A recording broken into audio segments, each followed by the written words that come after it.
down the hallway where all those pictures of family have hung for longer than I am old. Been set down at Granny Marble's kitchen table, that big old kitchen table that we used to have family reunions around, because we're going to have a family reunion during lunch. That's the Ag family here in this portion of the state of Texas. And this program is brought to you each day by D&D Farm and Ranch on I-10 in Seguin, never far from where you are. Just head north or south, depending on where you're at in the region, and hit I-10, head east, and you'll find D&D Farm and Ranch there at I-10 in Seguin. Check them out on the web. I know there's going to be something you want at ddtexasoutfitters.com. Now let's look at weather. Neighbor, let's take a look at ag weather across our region. Let's pick Giddings, Texas today to be our spotlight.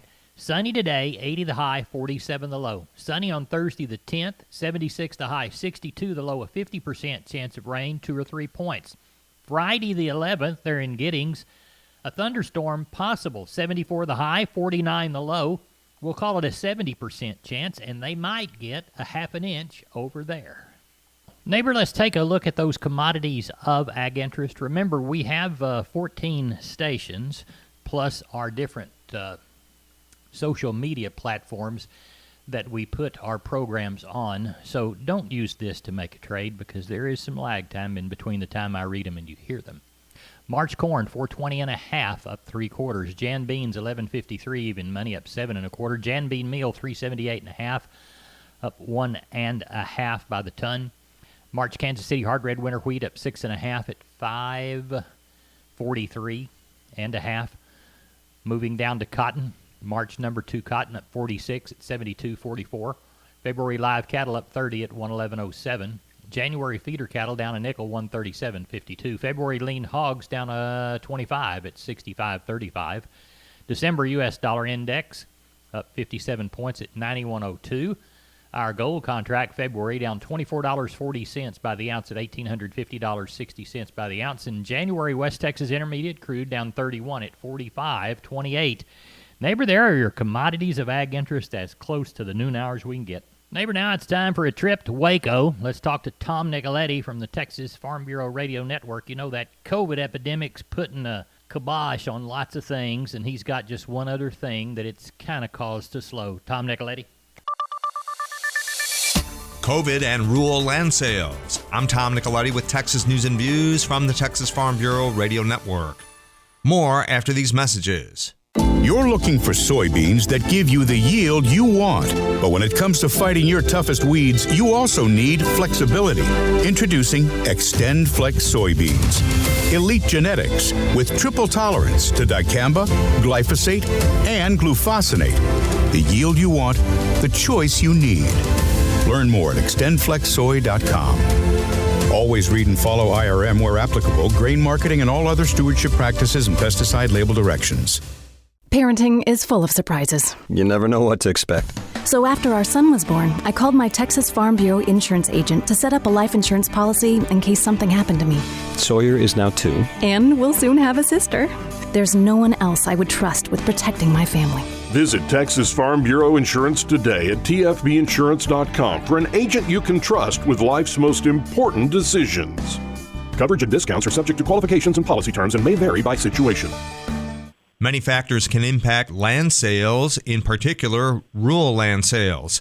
One of those factors certainly has been the coronavirus pandemic. For more observations on this issue, we go to Tyler Jacobs, broker partner with Hall & Hall LLP out of College Station. And Tyler, let's talk about rural land sales and how the COVID situation has impacted those sales here in Texas. Absolutely. You know, bottom line is we're looking at one of the hottest land markets I've been part of in recent memory, and I think that goes for much of the nation, honestly. And there's two big contributing factors to that. You've kind of got this COVID confinement syndrome where people are being a little bit self-reflective and kind of reflective on their situation and their perspective on their work and lifestyle balance may be in consideration a little bit more than it has been in the past, and it's bringing a lot of buyers to the market. These buyers are seeking a recreational component to their life. They're not having to drive to town to work as much anymore, and so you've got all these things kind of colliding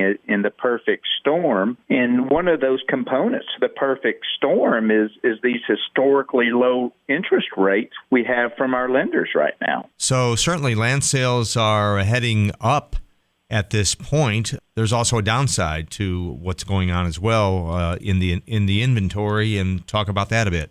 In Texas particularly, you see this, that sellers are never hesitant to try to capture on a seller's market when these inventories go down. And particularly we're talking about recreational type properties in general, or properties that have a recreational component to them. The influence ultimately is as those properties sell, the next seller wants to take more advantage of that situation, and they're going to demand a little bit higher price for the property. And there's no two exact comparable pieces of rural real estate out there. There's always a little bit of a justification on a seller's part in a seller's market to say, well, gosh, my 10 acres was worth more than your 10 acres, especially in this market. So it does drive prices up. And when you combine that with the competition the low interest rates bring, the low interest rates are also driving other inventory off the market. You're, instead of maybe thinking about selling a piece of property, maybe I'm just going to refinance it and make my carry that much cheaper. It's amazing the equity that are being placed in most of these purchases if they are being financed. A lot of them, there's not a lot being financed. A lot of the acquisitions that are going on are expansions as well. In addition to the lifestyle type purchases that are being driven by Corona, the low interest rates are also contributing to the low inventory because of other landowners wanting to expand. And where do they expand? Well, they expand where they already are. Those comments again from Tyler Jacobs. He is a broker partner with Hall & Hall Partners, LLP, from College Station.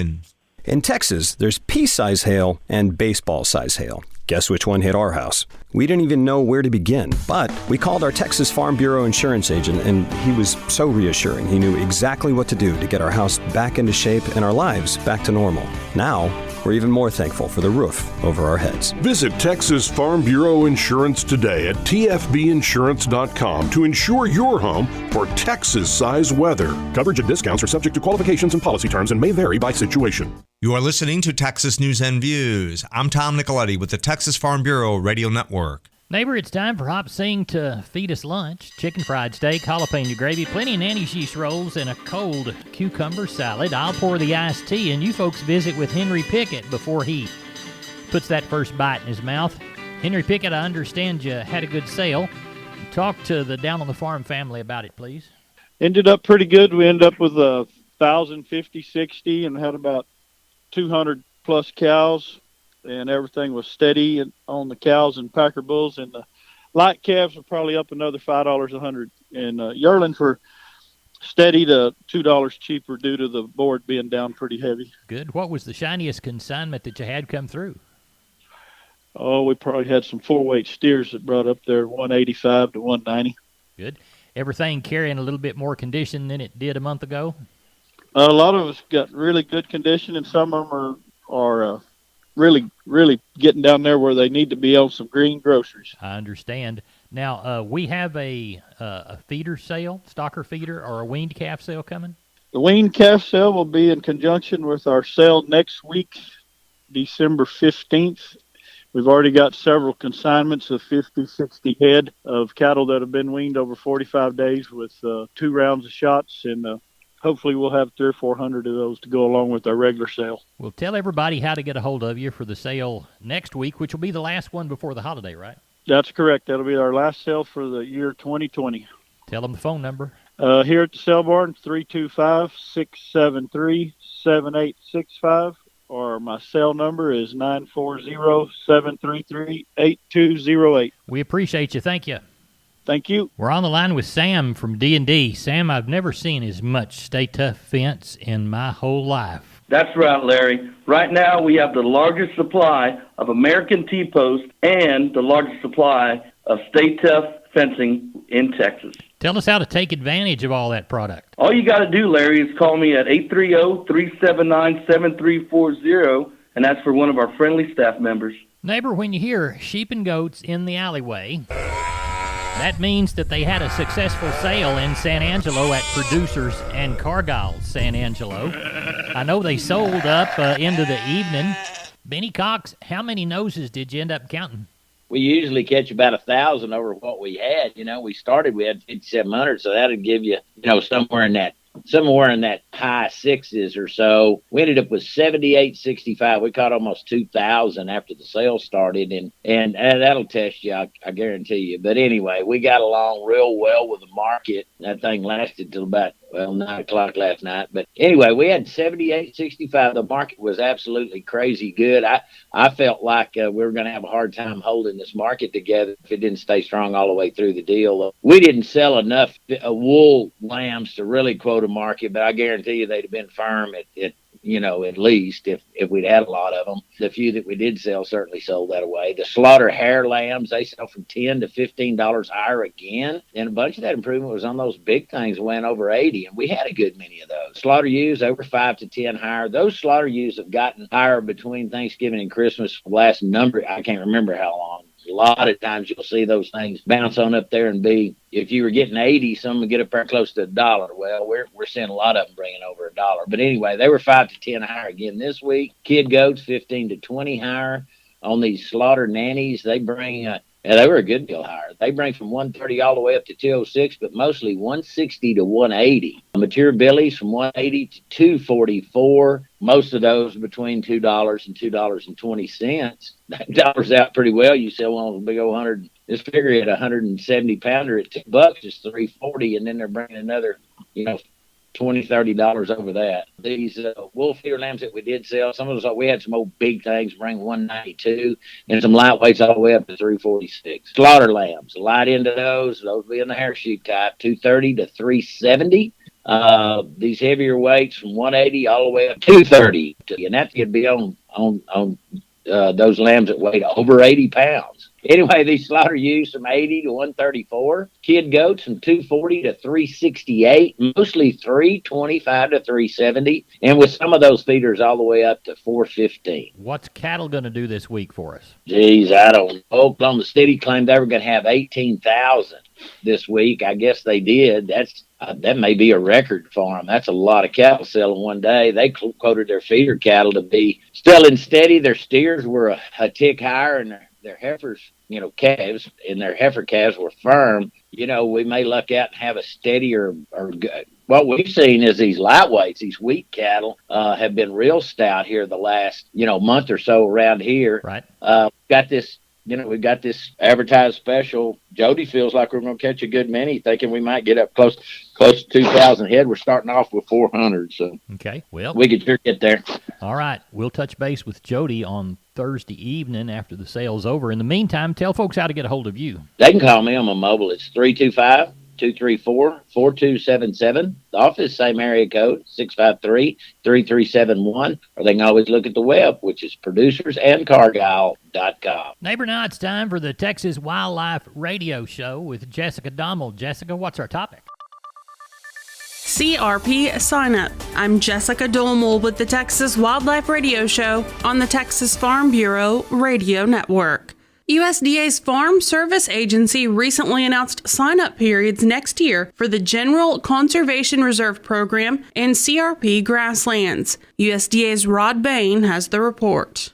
For 35 years, USDA's Conservation Reserve Program has offered an evolution of conservation practices and benefits. The primary reason for CRP at the time was to reduce soil erosion and maybe take less productive land out of production. And certainly, if you look at all of the different kinds of practices available, different focuses on what we do with those acres, it certainly has evolved a lot. There are practices that are really focused on improving water quality. There are practices that that enhance or develop or create wildlife habitat, and all the other benefits that we get. USDA Farm Service Agency Administrator Richard Fordyce says landowners interested in enrolling acreage into CRP in 2021 will have opportunity through upcoming sign-ups next year. Our general CRP sign-up, it will begin on January the 4th of 2021 and will run through February the 12th. Sign-up for the CRP grasslands for 2021 will start on March the 15th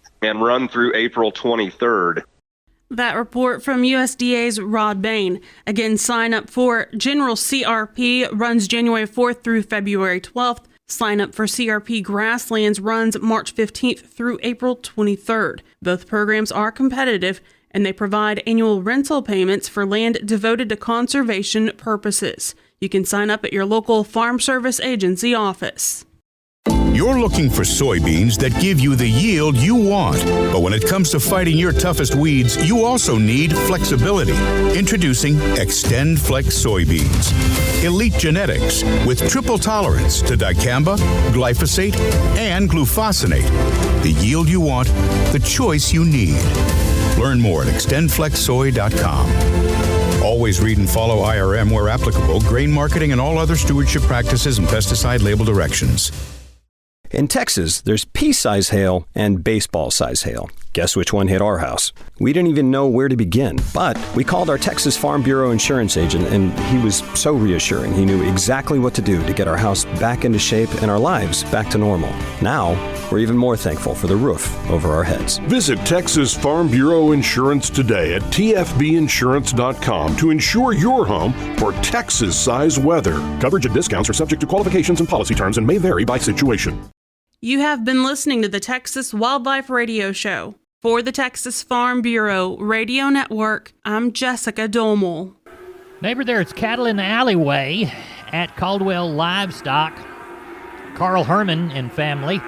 We spoke with Carl last night about the sale coming today. Carl, what was it looking like then? You know, a lot of cattle have come on Monday and Tuesday. Still getting them in.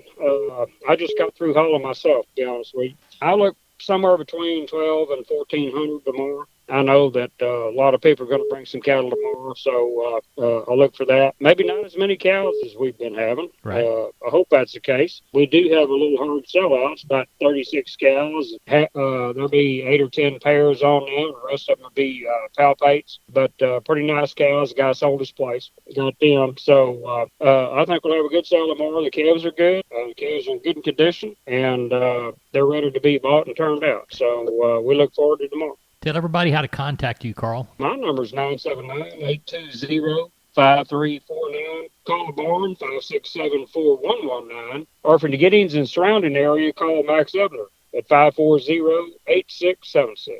Neighbor, come to find out, a recent survey says that the public is very pleased with farmers and ranchers and our sustainability practices. Gary Joyner reports in today's edition of the Texas Ag Minute. It's good to be trusted. A new national public opinion poll from the American Farm Bureau Federation says 88% of adults trust farmers. That's a 4% increase since June. It appears the public recognizes that food supply chain challenges created by COVID-19 were not within the control of farmers and ranchers. A majority of U.S. adults also have a positive view of the sustainability practices of farmers. There's a broad agreement from a majority of adults across demographic groups. 84% say environmental sustainability and economic sustainability are both important for farmers, and most adults say both are very important. More than 4 in 5 adults also say feeding the world and farmers passing farms on to future generations are important. Nearly half correctly ranked agriculture as the smallest contributor to greenhouse gas emissions by economic sector. That level of understanding can be improved. According to the latest Environmental Protection Agency data, agriculture accounts for 10% of total U.S. emissions, far less than the transportation, electricity production, commercial and residential, and industry sectors.